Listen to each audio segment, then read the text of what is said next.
What if I told you? Apollo 11 wasn't the first time humans tried to reach the moon. That before Neil Armstrong's famous words, before the televised giant leap for mankind, there were other missions, some successful, some tragic, and some never officially acknowledged. Missions hidden in classified files, buried under decades of secrecy. Our journey today begins not in 1969 but much earlier. Long before the Apollo program, the dream of reaching the moon was already alive. During the height of the Cold War, the United States and the Soviet Union were locked in a dangerous game, each desperate to prove technological dominance. The space race, as it came to be known, wasn't just about exploration. It was about power, prestige, and survival. Official history tells us the Soviets took the early lead. Sputnik 1 in 1957, the first satellite in space. Yuri Gagarin in 1961, the first human in orbit. But what most people don't know is that the Soviets were also ahead in attempts to send humans to the moon. Declassified documents and leaked testimonies suggest there were Soviet lunar missions before Apollo 11, crude but never acknowledged. Why? Because they failed, catastrophically. One of the most whispered about incidents is the so-called lost cosmonaut theory. Amateur radio operators in Italy in the early 1960s claimed they intercepted distress signals from cosmonauts dying in space. One recording allegedly captured a faint heartbeat, fading into silence. Another, a desperate voice gasping for air. Officially, the Soviet Union denied these stories, but why would they risk denial unless there was something to hide? Meanwhile, in the United States, NASA wasn't the only organization looking at the moon. Before Apollo, there was Project Mercury, then Gemini. But hidden deep in military archives, there are traces of another program, codenamed Horizon. Its goal?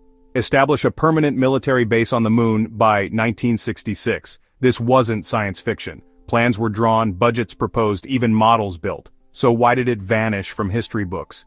Some researchers point to a chilling possibility that unmanned and possibly manned test missions to the moon were launched in secret to test landers and life support systems. And some of these missions never came back. No official records, no names of astronauts, just whispers in the hallways of aerospace companies and military facilities. Let's talk about one of the most mysterious cases, Apollo 0. No, that's not a typo. In 1967, 2 years before Apollo 11, there were reports of a test mission that went beyond Earth orbit. Some believe it carried a crew.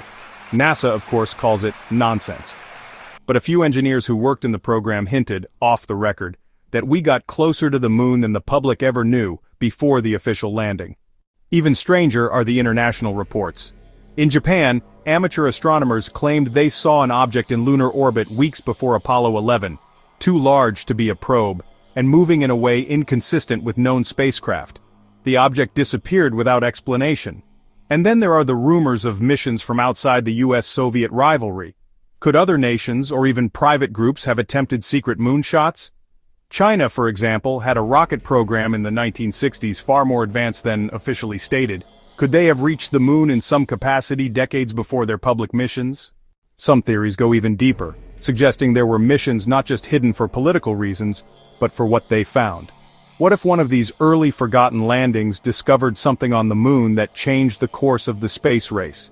Ancient structures, unknown technology, or evidence we were not the first visitors? By the late 1960s, the pressure on both superpowers was intense. The US needed a public win, and Apollo 11 delivered it. But if there were earlier landings, successful or not, they were erased, classified, or rebranded to fit the official narrative. The moon became not just a symbol of human achievement, but also of human secrecy. We may never know the full truth. The archives remain locked, the tapes missing, the witnesses long gone. But here's what we do know. The moon was not an untouched frontier in July 1969.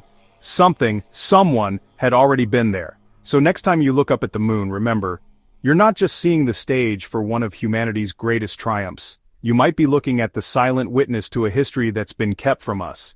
If you enjoyed this dive into one of space exploration's most mysterious chapters, and if you want to uncover more hidden stories from our past, hit that subscribe button now, because trust me, this is just the beginning.